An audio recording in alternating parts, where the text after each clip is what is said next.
Masechet Yevamot Daf Sadi He. We're dealing with the case where a wife goes away on a trip and does not come back, and there's a report that she died. And so then the husband at home marries his wife's sister, which would be permitted, but then the wife does come back, and the Mishnah said he is permitted to go back and remain with his first wife. That is permitted. So we ask a question. So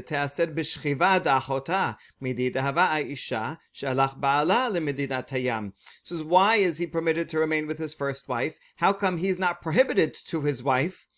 Because he slept with his wife's sister. That's prohibited.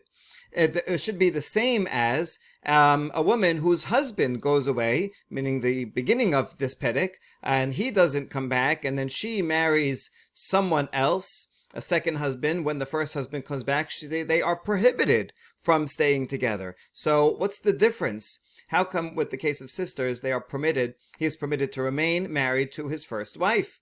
And the answer is la dameh. It's not the same. Ishto de bemezid asira mideoraita b'shogeg gazru ba rabanan. Regarding a wife, meaning in the case of adultery, where if you did it on purpose, then they would be prohibited, right? Anyone who commits adultery on purpose, the wife is then prohibited to be with her husband. B'shogeg gazru ba rabanan. And so in a case where it was done unwittingly, and this is unwitting because when the husband went away, she thought he was dead, so that's why she married someone else, and she had good reason to think so. Therefore, it's bishogeg. So really, bishogeg, she could go back to her first husband. But the rabbis made a gezerah that to make sure that when there's only one witness, she will double check and take upon herself that responsibility. So that's why in the opening Mishnah, when the husband goes away, the rabbis do make a gezerah. However, achot isha demezid lo asira mideoraita. Regarding sisters, where let's say someone did it on purpose, he slept with his wife's sister.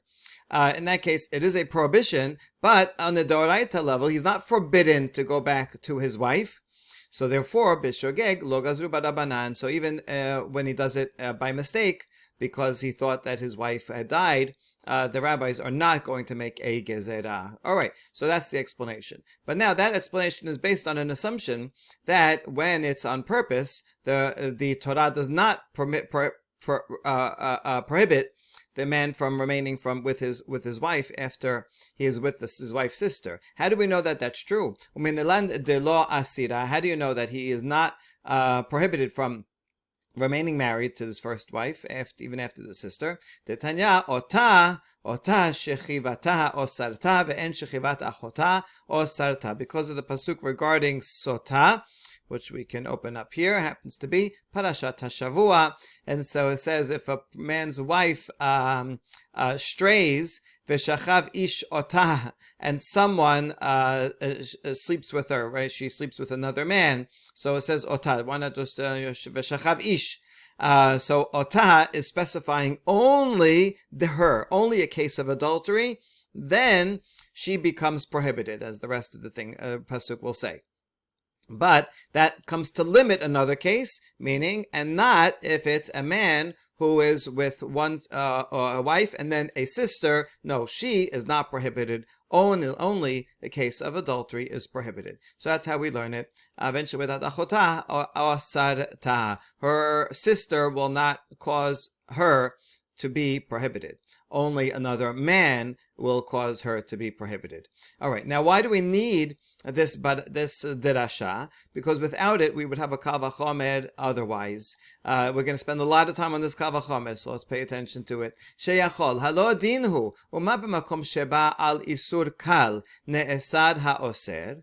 Makom sheba al isur hamor enodin shene'esad ha'oser. In a place where a person violates a light prohibition. We're going to see in another couple of minutes 5 different explanations about what this Isur Kal is. I'm going to tell you the last one, the conclusion, which makes the most sense. So I'll tell it to you now. so that we have it in mind. So the Isur Kal is Eshet Ish. Now, Eshet Ish is not a light prohibition. It's a pretty serious prohibition. But relative to other things, it is light in the sense that it's not forever. Diamonds are forever, but marriage is not forever because one can divorce. Unlike the prohibition of sisters, which is longer because even after divorce, one is prohibited to one's wife's sister only when the wife dies then. Okay, so it's Yisur Kal in the sense that there is a possibility of divorce. Now, regarding adultery, Ne'esad ha'oser, the person who makes her prohibited. That's talking about the husband. When a husband marries his wife, she becomes prohibited to everyone else in the world, every other man in the world. That's what Kiddushin means. So she is mikudesh, she is sanctified to him, and she is not allowed to be with anybody else. So the husband is called the oser, and when she commits adultery on purpose, then ne'esad ha'oser, the first husband who made her prohibited to everyone else, he himself becomes prohibited to remain with his wife. That's the law regarding adultery, ne'esad ha'oser. So here's the Kal Vachomer. If in a light prohibition of adultery, the husband is prohibited to her, so in a place that we have an Isur Chamor, that's marrying two sisters, all the more so, ne'esad ha'oser. In this case, the oser is the wife. When a man marries his wife, that she makes him prohibited to her sister. So she is the oser, and therefore, should her husband go ahead and have bi'ah with the sister, so the original oser, that's the wife, herself will become prohibited. So that's the idea. So therefore, since the first wife she's the one that caused the prohibition to apply between her husband and her sister. She is the oser. So if they do have relations, she herself should become prohibited to her first husband and never again be allowed to be back with him. That's what the Kal Vachomer we would think that it would be prohibited. Therefore, we need the pasuk that says Ota. No, only in one case, only in the Eshet Ish case, is a wife prohibited to her first husband, but not in the case of two sisters. There, they are permitted to go back and live together, which is our Mishnah when the wife goes away on a trip. All right, so that is the Kal Vachomer. That's going to be the conclusion of the Kal Vachomer explanation, but we are going to go through 4 other explanations. Before we go through those 4 other explanations of this Kal Vachomer, we're going to see a machloket between Bet Hillel and Bet Shammai in this regard. And there's 2 versions of the machloket. So we're going to see the Yehuda and the Yosef. So here we go. Amar Rabbi Yehuda, Lo nechliku Bet Shammai u Bet Hillel beba'al hamoto sheposel et ishto. Rabbi Yehuda says Bet Hillel and Bet Shammai agree regarding another case, which is that of a mother-in-law. If someone is married to a woman, then a second he gets married, he's prohibited to his wife's mother, because one is not allowed to be with any woman and her mother, any woman and her daughter. And so, if he does, sheposel et ishto, if a person is with his mother-in-law, then he's prohibited from going back to his wife. They're prohibited forever. So everyone agrees to that. Aman nechliku beba'al achot ishto shebet Shammai omerim posel ubet Hillel omerim lo posel. Rather, the machloket between them is regarding 2 sisters. Bet Shammai says if a man is married to one sister and then he's with the other sister, he cannot go back to his first wife. He's against our Mishnah. Whereas Bet Hillel says no, that's not lo posel. He sinned. But he can go back and remain with his first wife, and that is what our Mishnah says. That's Rabbi Yehuda. Amar Rabbi Yosef, Lo nechliku Bet Shammai Bet Hillel beba'al achot ishto shelo posel et ishto. Rabbi Yosef interprets the machloket a whole shift more leniency. And he says that everyone agrees Bet Hillel and Bet Shammai do not disagree about this. They agree that regarding two sisters, if someone is with his wife's sister, that he does not disqualify the wife, though, so they can remain together. In other words, our Mishnah can be like Bet Shammai and Bet Hillel. Rather,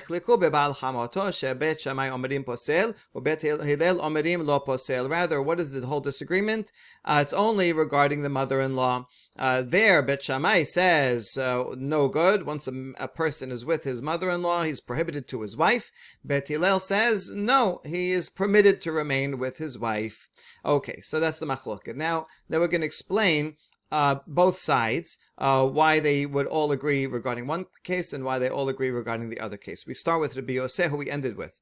Lefi. So why do they all agree regarding the sisters, that this is permitted? Before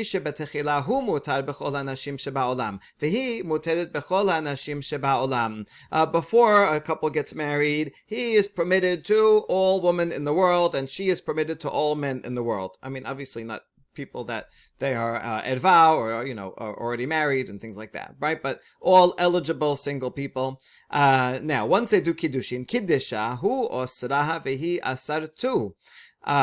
מרובה איסור שאסרה מאיסור שאסרתו, שהוא אסרה בכל הנשים שבעולם, והיא לא אסרתו אלא בקרובותיה. Once they do kiddushin, they both impose prohibitions upon each other. But the prohibitions that the man imposes on his wife are more than the prohibitions that the wife imposes upon the man, because he prohibits her to be with any other man in the world. Once you do kiddushin, the wife is prohibited to be with any other man. So that's a lot. Whereas she does not prohibit the husband except to be with her relatives. Once they do kiddushin, he is no longer permitted to be with her sister, mother, daughter from a previous marriage, and so on. But he is allowed to take another wife. Okay, good. So now that we know that, here's the proof. V'halo dino. Here's the proof that with two sisters, you can go back and remain with the first wife, according to everyone, Bet Hillel and Bet Shammai. So, kal v'chomer. Umahu she'asarah bechol nashim sheba olam, shagega be'asur la, ena ne'eseret b'mutar la. So regarding the husband, where he imposed a prohibition upon his wife to all men in the world, but yet, if she inadvertently commits adultery with someone she's prohibited to, she is she does not become prohibited to he who she was permitted to. In other words, even though she commits adultery, if it's by mistake, she can go back to her husband, as long as not a kohen.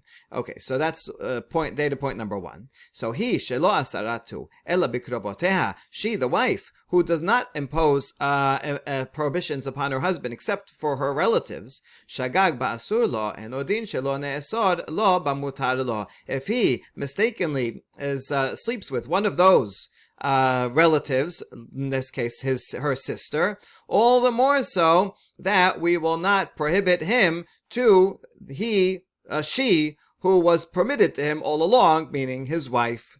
So that's the point. When the wife commits adultery, that is a greater, that's more stringent because she's prohibited to all people in the world. Yet, if she commits adultery by mistake, she can remain with her first husband. So he is relatively light. He's the kal because he's only prohibited to her relatives, not to any other woman. So all the more so, if he is by mistake with one of those relatives that he's prohibited to, he should be allowed to go back. Okay. Okay, very good. So we got your proof, but your proof only works for a case of shogeg. What about mezid? What if you do it on purpose? The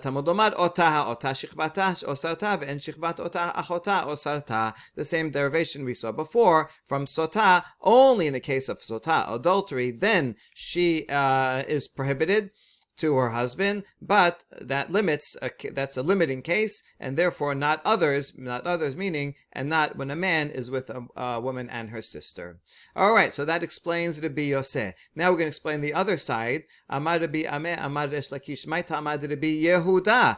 Rabbi Yehuda, who says that everyone agrees, Bet Hillel and Bet Shammai agree that if a man is with his mother-in-law, then he is prohibited to his wife. What's his source that everyone would agree to that? The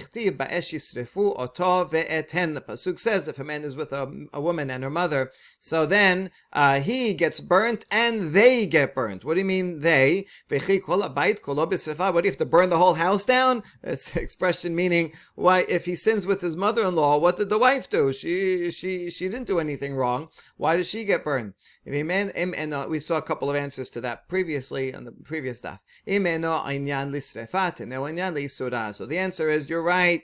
Only the mother-in-law would be liable to burning because she's the one that sinned. But if it can't be applied to burning in terms of punishment of the wife, at least we can apply the eten, the plural, to prohibition, that the wife is then prohibited to her husband forever. So that's how he derives that. Okay, so that's all derivations. And now, halacha lemaaseh, amar Rabbi Yehuda, amar Shmuel, and halacha ke Rabbi Yehuda. Halacha does not follow Rabbi Yehuda, but rather the more lenient opinion of Rabbi Yosef, who says that in the case of sisters, everyone agrees that they can go back. And in the case of mother-in-law, we follow Bet Hillel. And so therefore, a man can remain with his wife. It was such a case that happened, that a person transgressed with his mother-in-law. So they brought him to Rav Yehuda. Rav Yehuda brought him and gave him lashes.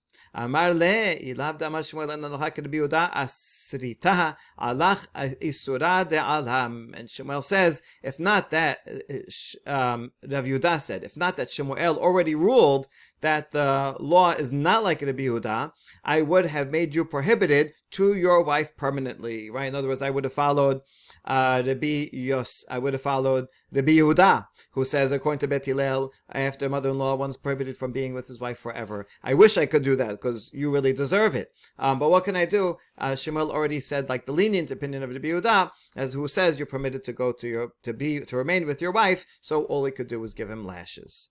All right, so that's we got all the opinions and the derivations.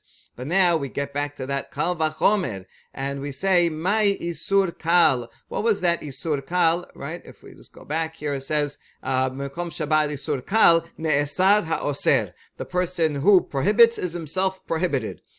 So if that's the prohibition, then all the more so, Isur Chamur, which is going to be two sisters, should not be able to go back. So this is the Kal Vachomer. This Kal Vachomer, remember, was refuted by the word Otah, but still, why do we need the word Otah? In order to refute this Kal Vachomer, we have to understand what this Kal Vachomer is. So that's what we're asking.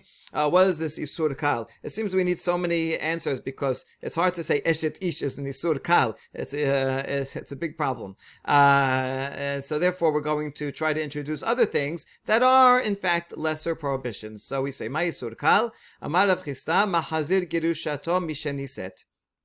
If someone remarries his divorcee after she gets married in between, so that is Nisur Lav, which is a lower level, lower than Arayot of marrying two sisters. So that's what it's talking about. And how does it fit into the formula of Ne'esad Ha'oser? As follows, that the one who prohibits is himself prohibited. Ba'ale hahai aserah ale dehai. If when the second husband is with the wife, in other words, she's married, they divorce. Then a second guy comes and takes her. So when the second guy comes, he's the one that prohibits this woman to the first husband. They can never take her back. Now, what if the first husband does take her back anyway, violating machzir gerushato? By doing that, asara ale dehai, the first husband's, that act causes her to be prohibited to the second husband, because that, for him, the second husband would be machzir gerushato. If in fact they divorced, or if it was adultery, then also would be prohibited if it was on purpose. So here, the oser, what's the second husband, makes her prohibited to the first. If she is with the first husband, he himself, the second husband, becomes prohibited to be with her. So therefore, the prohibitor himself is prohibited.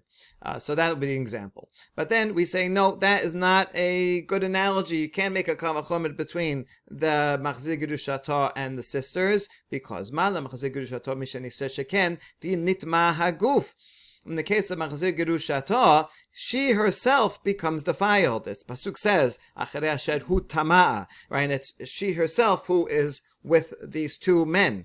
Whereas with the case of two sisters, it's the same man, but it's two different women, and so the wife herself, she was only ever with her husband. She never was defiled. She never slept with anyone else. It's just that he was with someone else, and so it's worse when there's one woman involved than when one.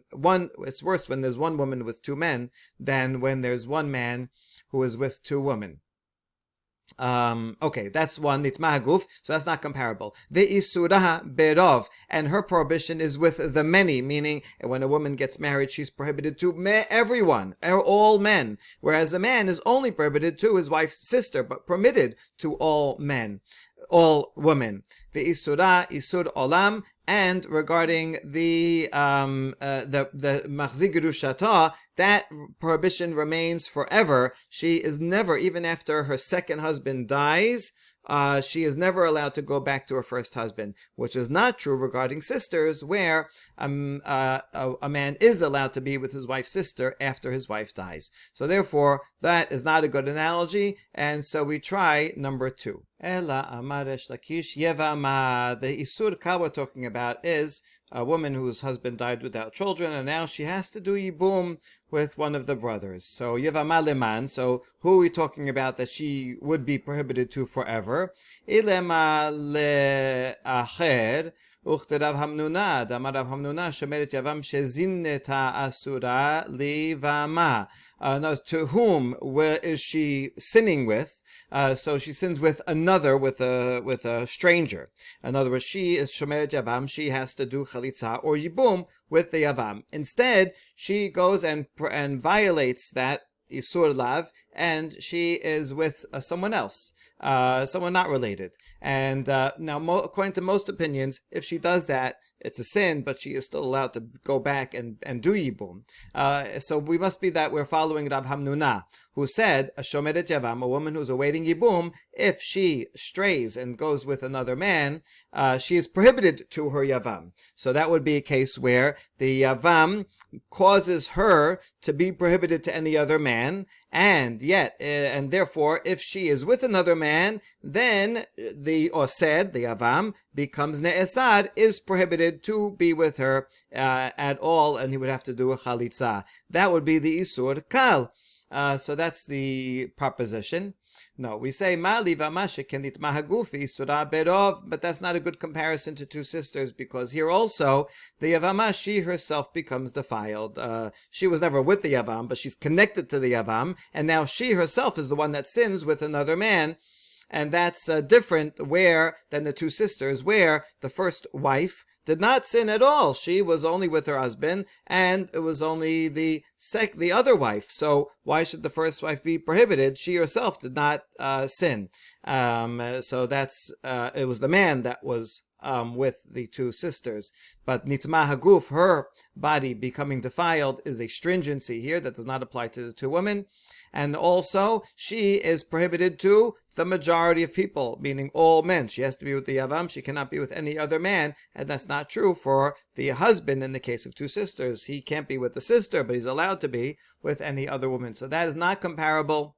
Rather, within Yibum, let's see a subcase. Ela Yevama la'achin. Rather, we're talking about that if the Yevama is with one of the other brothers, as follows: Avad ma'amad hai asara aleh dahai. If one brother does ma'amad with her, that's the kiddushin, that he says, okay, I'm going to do yibum with you, and so she then becomes prohibited to all other brothers. So let's say it's the oldest that does the ma'amad. So now the oldest one is the osed, prohibits her to the younger brothers. Bahale idach. But then what if before the oldest one finishes off the yibum, one of the younger brothers has relations with her. Asra aleh dahai, that causes her to be prohibited to the oldest brother who did the ma'amad. So the oldest brother is the osed, and he becomes prohibited to her through her act of being with another brother. Okay, so that would be the Isur Kal. Wait a second. My idea sheba aleh sheni. This is not a good comparison, because it doesn't have to be necessarily that she sinned with another brother, and had relations with another brother. Afilu abad maname ma'amad, even if the younger brother would do a ma'amad, a second ma'amad. So now she's connected to, kind of engaged to two brothers, and that would prohibit her to the first. So it's not, you see how she is easily prohibited to the first husband, to the first, even if she didn't sin, even if she didn't have relations. So it's not a good example. So we can answer this temporarily. We can follow the Ban Gamliel's opinion we saw much earlier, who says a second ma'amad does not apply to the first. Once the oldest brother does ma'amad, then that's it. The second ma'amad does not apply, and so that does not prohibit her to do yibum with the oldest who did ma'amad first. Fine, but still, ela afilu natan naget, afilu chalatzla. If one of the younger brothers would give her a divorce paper or do chalitza with her, then that's it. She is prohibited from doing yibum with the oldest. She may still need some form of get to remove that ma'amad of the oldest, right? But there's no.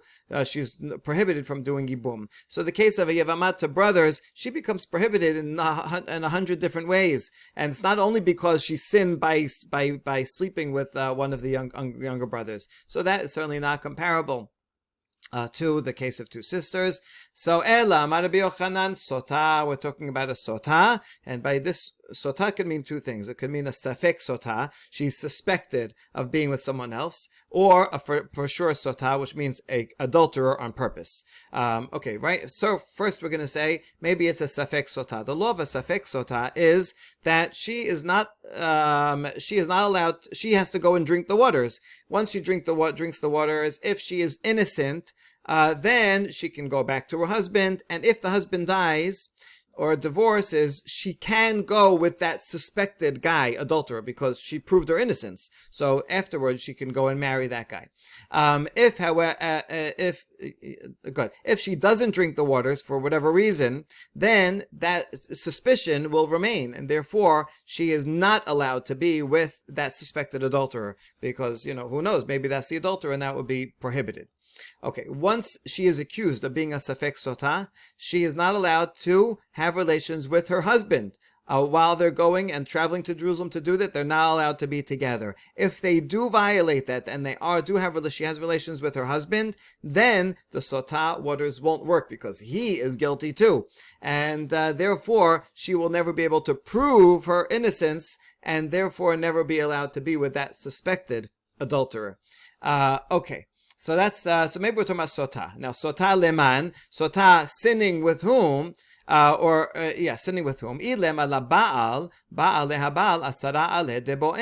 Maybe she sinned with her own husband, meaning the husband accused her, said, I'm going to bring you as Sota. I suspect that you're with this guy, and now we're going to go to drink it. And so they go, and on their way, they have relations, she with her own husband, but that's prohibited. When he does that, now the Sota waters won't work anymore, and now she is prohibited to the possible adulterer forever, even after she leaves her husband.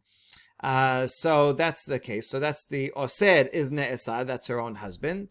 So my idia ba'aleha afilu natan naget afilu amar en ani mashke. Wait a second, but this would be true in other cases as well. If he gives her a get, he accuses her and gives her a get. Now there's a rumor that she was with another guy. A woman who was rumored to be with another guy, also the Bet Din will not marry them. Or if he says, I don't want her to drink, and so she cannot prove the innocence, and therefore cannot be with that guy she was suspected of being. So you see that the prohibition in this case is triggered by many more things than her sinning. So this is not a good comparison to prove the case of sisters.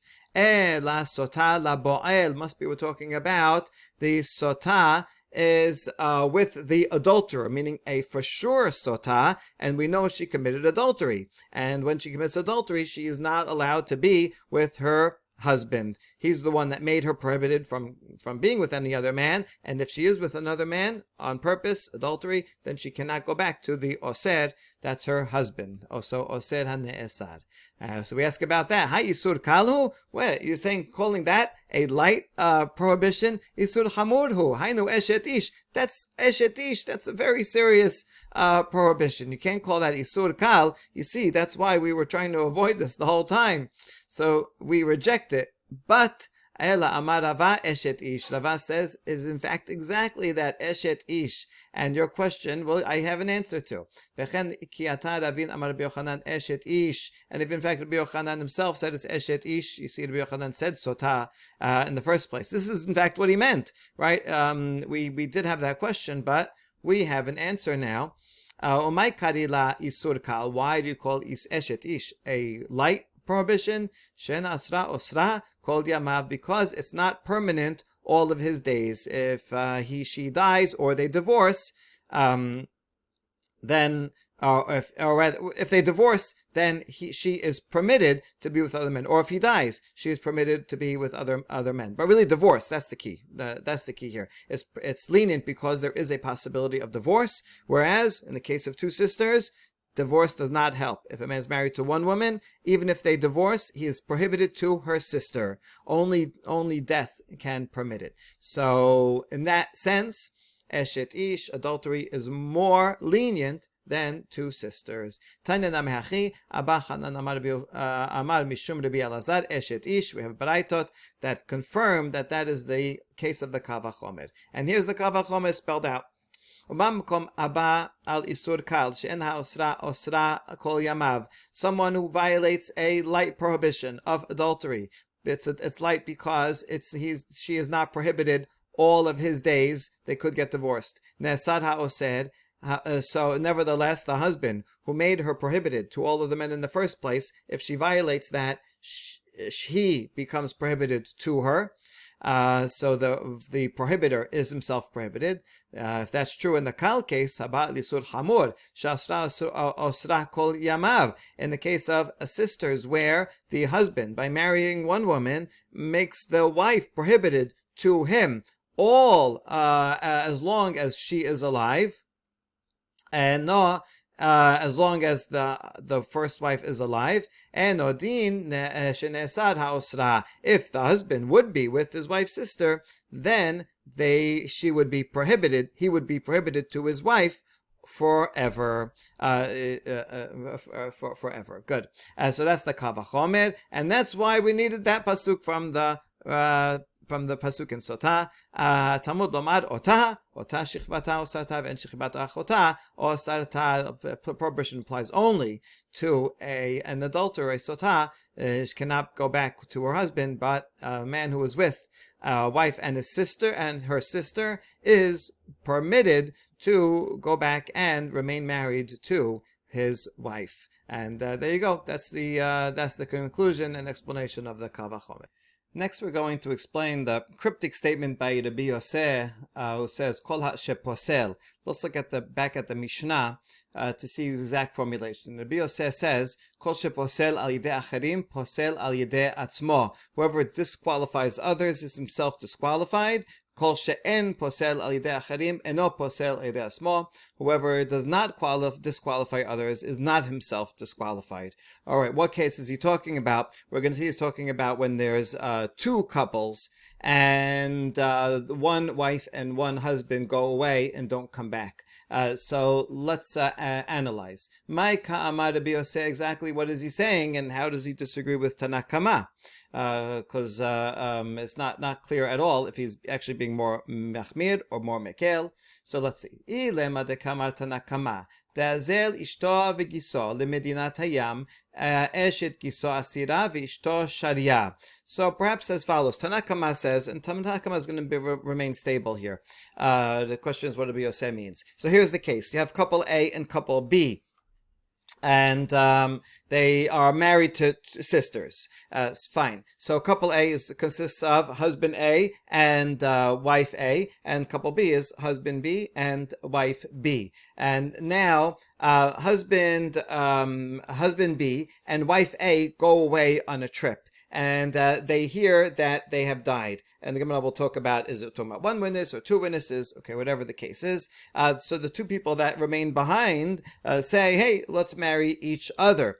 So that's husband A and wife B go ahead and get married. This would, if they were in fact dead, it would be permitted. It's his wife's sister, but if his wife died, then that's okay. And then they all come back. And so now, what's the situation? So according to Tanakama, look at it from the perspective of husband B. For him, his wife committed adultery, unwitting, but that's the opening Mishnah of Arapedic, and she gets all the penalties. So he is prohibited to remain. Couple B cannot remain married. Whereas couple A, from his husband A's perspective, he violated with his wife's sister, and that's a violation. But in that case, he is allowed to remain with his wife. So therefore, couple A can remain married. Couple B has to separate. That would be Tanakama. Good, that makes sense. Now, v'kama le Rabbi Yosef, ki hechi de'ishto sharia eshet kison ami sharia. Perhaps Rabbi Yosef is being more lenient, and he's saying, since couple A, husband A, does not disqualify his wife by being with the sister, so since couple A is allowed to remain together, therefore it makes sense that there should be a reciprocal law, and husband B should also be permitted to remain with his wife. Maybe that's what he means by his formulation. But we say, no, it doesn't fit his words very well. Because ihachi kol she'en posel al yedei acharim, en posel al yedei atzmo. Then I understand why it would say, whoever does not disqualify others, himself will not be disqualified. That's the sefa here. Fine, but that would be a leniency. But what would it possibly mean at the beginning here that someone does disqualify? So why would you say that? It should say, also, even this formulation itself is not quite correct. It's not that because others don't disqualify, he himself does not disqualify. Rather, the sefa should have read kol she'en posel alidei atzmo eno posel alidei acherim miba'eleh. It should have said, since the husband A does not disqualify his wife, so too others should not be disqualified. His act, in other words, should not disqualify others, because his act, husband A, being with wife B, does not disqualify himself, therefore should not disqualify others. If that's what it meant to be mekel, then that would be the formulation. Instead, the formulation is because he does not cause a disqualification, he does not disqualify others, so he himself is not disqualified. Yeah, but with no reason to think that he would be disqualified in this case. So the formulation of the Mishnah simply does not fit. And so we say, Ela ki hechi de'eshet kiso asira, ishto nami asira. Rather, Rabbi Yosef is more stringent. That's what it's talking about. And so, and he says, just like the husband B cannot be with his wife anymore, right? That's the wife of his brother-in-law is prohibited to the brother-in-law. That's posel al yedei acherim. His act causes someone else to be disqualified. So therefore, he also will be disqualified to his wife. Even though in the simple case of two sisters, that's also not a simple case, but the more simple case that a man with two wives, with two sisters, he can go back and remain with his wife. But here, because reciprocally the other husband B cannot be with his wife, so then it's not fair for husband A to be allowed to remain with his wife. So they are both prohibited. Good. So that would explain the formulation of the sefa that says of the resha. Kol sheposel alidei acherim, posel alidei atzmo. That's good, right? So because in this case he does disqualify others, he causes husband B to be prohibited to his wife, so he himself is going to be prohibited. So fine, that explains the resha. But we still do not have an explanation of the sefa. whoever does not cause a disqualification to others does not disqualify himself. What would be a case where husband B would not be disqualified from being with his wife after his wife commits adultery? So this would be the case of the Mishnah. So kol she'eno posel my avidete. That's the question, and we're going to see two answers. Amar Rabbi Ameh Aresha Niset al pi betin. Oh, this is going back to the first Mishnah of the Perek, where we see that there are two cases there. Niset al pi betin teseu petura min hakorban. If she remarries, she hears her husband's dead, which is the case here, because she remains behind and her husband, wife B, remains behind and her husband leaves. And in that case, if it's based on betin, because there's only one witness, so then we impose the penalty. She should have checked herself further. Al pi edim teseh v'chevet bekorban. If it's based on two edim and not the betin, then she has to leave the second husband, but she can remain back with the first husband. Yafeh kol chosha betin shepetara min hakorban, and she would have to bring korban in the second case. But the main thing is that here we have in the first case, she has to leave the first husband, but in the second case, was based on witnesses, she can remain with her first husband. So that's what we're talking about. And as follows: V'kamar tanakama lo shana al pi edim de'eshet kiso sharia v'lo shana al pi betin de'eshet kiso asira. And Tanakama says couple A is allowed to remain together, according to Tanakama, and it makes no difference if when the husband B and wife A, when they went away, how did they know? What evidence was there? That they were dead? It doesn't matter whether it was with two witnesses, and therefore the couple B can stay together, or whether it was based on one witness and the betin, in which case couple B cannot stay together. Either way, according to Tanakama, couple A can remain together. So that's Tanakama says, no, we don't have a reciprocal law. Whereas v'kamar le Rabbi Yosef al pi betin de posel al idei acherim posel al idei asmo. Al pi edim de no posel al idei acherim and no posel al idei asmo. Rabbi Yosef here's the two cases, right, that Rabbi Yosef discusses, and he does apply the reciprocal law. So if they got married based on betin, where couple B will be prohibited, because from husband B's perspective, his wife went ahead and got remarried based on the betin and based on one witness, and therefore husband B is prohibited. In that case, husband A can also not remain with his wife. Neither can. So that's what it means. Posel idei acherim, posel idei asmo. That's the second statement of Rabbi Yosef. Al pi edim de no posel idei acherim and no posel idei asmo. But if they got remarried based on two witnesses, in that case, husband B is allowed to remain with his wife. So then husband A also can remain with his wife, and that is the resha of Rabbi Yosef's statement. Okay, beautiful. So that explains both of them. And now the second answer.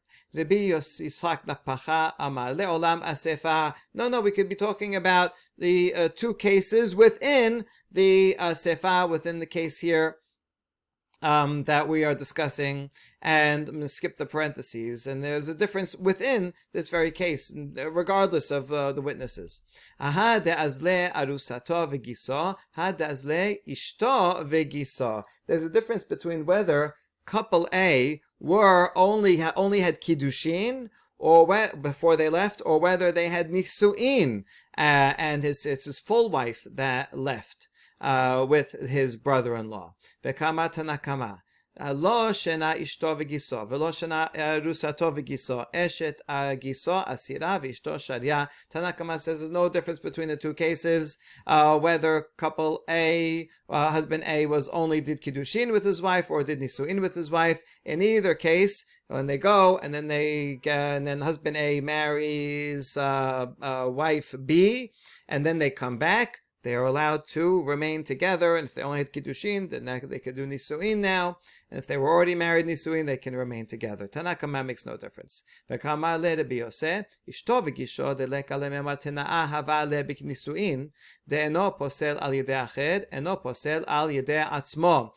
Yosef, when he said that one who does not prohibit, that's his second statement, is referring to a man who is fully married. The man is married to husband A, and husband and wife A are married.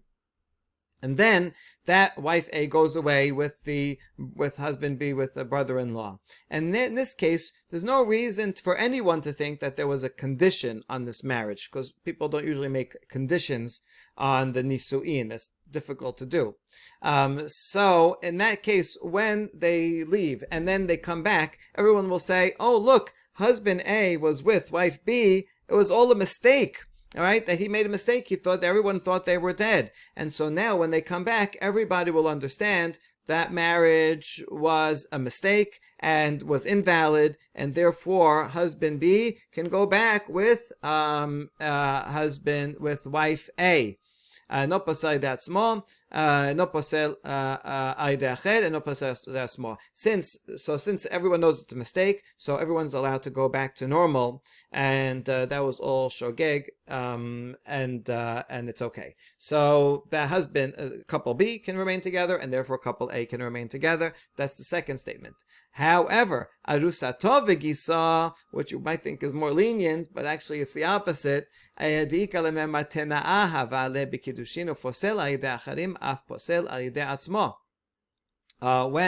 they are only, first couple is only has kiddushin, and kiddushin, people did often make a condition on kiddushin, right? This kiddushin is valid only if you don't smoke for the next 30 days. So then when people see that husband A married wife B, they'll assume, oh, you know what happened? I guess that the original kiddushin was nullified. The condition was not fulfilled, and they'll consider that to be a full marriage.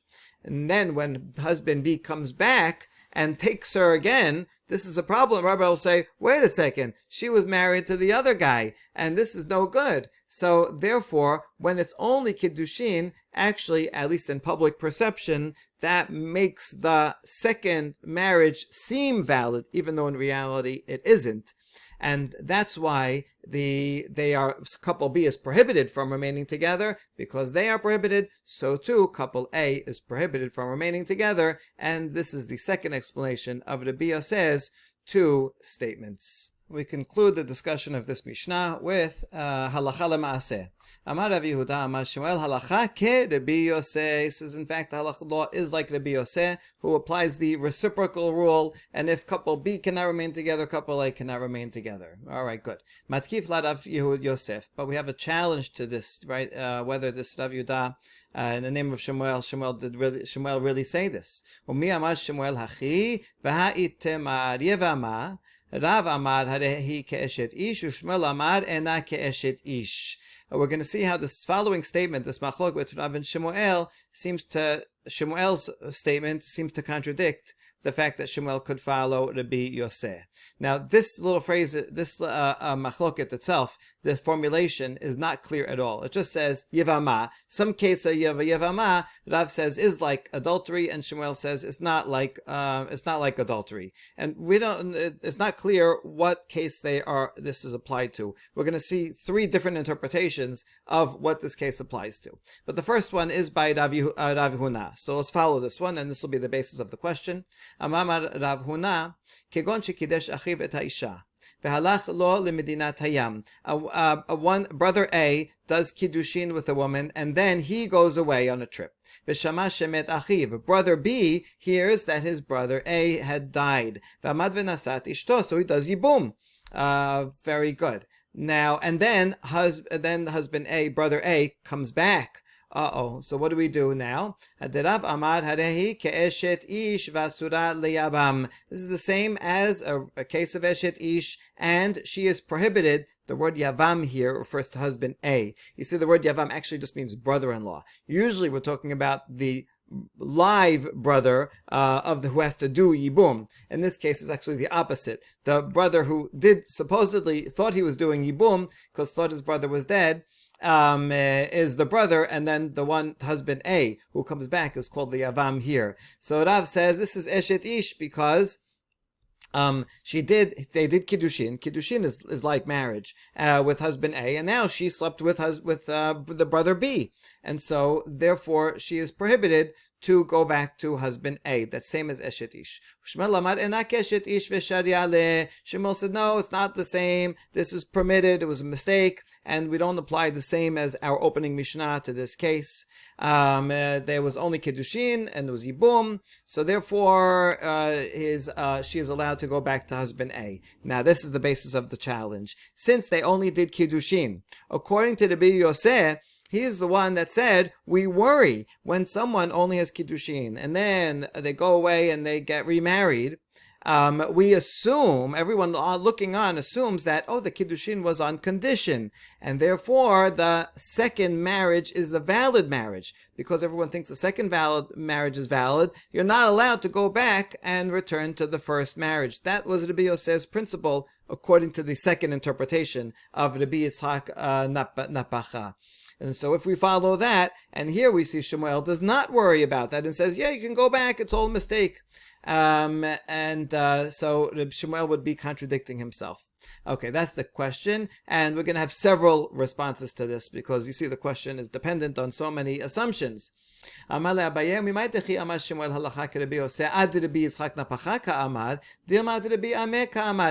know when Shmuel says, I followed Rabbi Yosef? It was in the interpretation of Rabbi Yitzhak Napacha, who was talking about, we worry about onlookers. Maybe it was Rabbi Ameh, who said, no, Rabbi Yosef's distinction between case 1 and case 2 were talking about when it was with one witness and with Betin or not in Betin. So it had nothing to do with it, and then that's reconcilable. Nothing to do with the onlookers in Kiddushin versus Nisuim. Or, even within Rabbi Yitzhak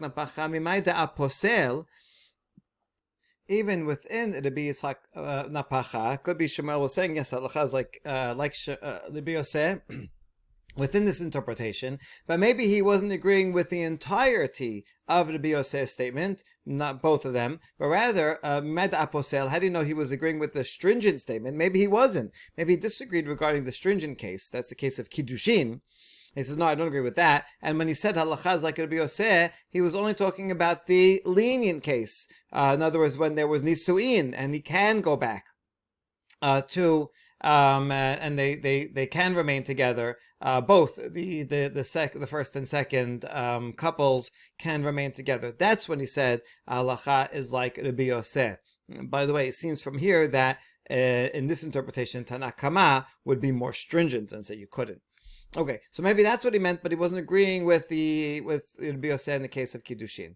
Furthermore, this whole question was dependent on Rav Huna's interpretation of the machloket between Rav and Shmuel. And we don't have to agree with that. How do you know Rav Huna's application is the correct one? Forget the Rav Huna. Actually, Rav and Shmuel are arguing in the case that Rav Hamnuna identified. Rav Hamnuna, Shomeret Yavam, Shezinta Asura Livama, a woman who's awaiting Yibum, and she goes and has relations with an outsider. She is prohibited from going back to her Yavam. Why? Rav Amar Harehi Ke'eshet Ish. Rav says the same as Eshet Ish. Even though she's not technically married to the Yavam, she has a connection to the Yavam. If she's with someone else, she can no longer on purpose, she can no longer go back to the Yavam. Shmuel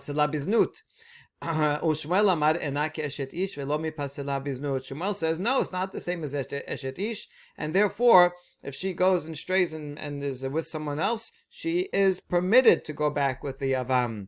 That's what Rav and Shmuel were talking about, and they weren't talking about a case that has anything to do with Kiddushin, so therefore there's no question. Or yet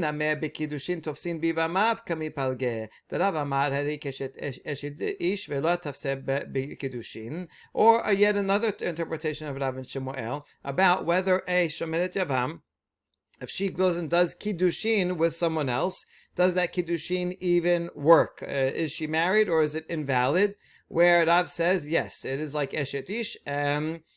She is like an Eshet Ish to the Yavam, and therefore, just like if someone is married and she goes and does kiddushin with another person, it's invalid.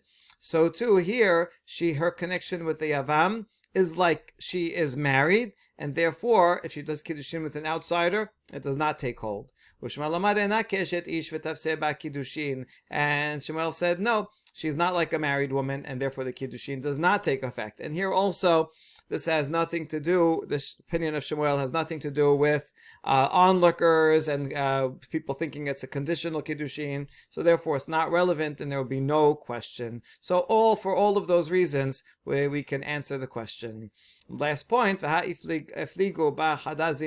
hold on, Rav and Shemuel already disagreed about this. We had another statement that we've seen where Rav and Shemuel disagree about whether the kiddushin is tofes or not. Why would they have to say it again? And the answer is chadam mikil al chaberta itemad. In fact, they only said one of them, and the other one was only restated by inference. Oh, look, if they said that, they must say this as well. But in fact, they never said both of them, so there's no redundancy. Baruch Adonai Olam, Amen v'Amen.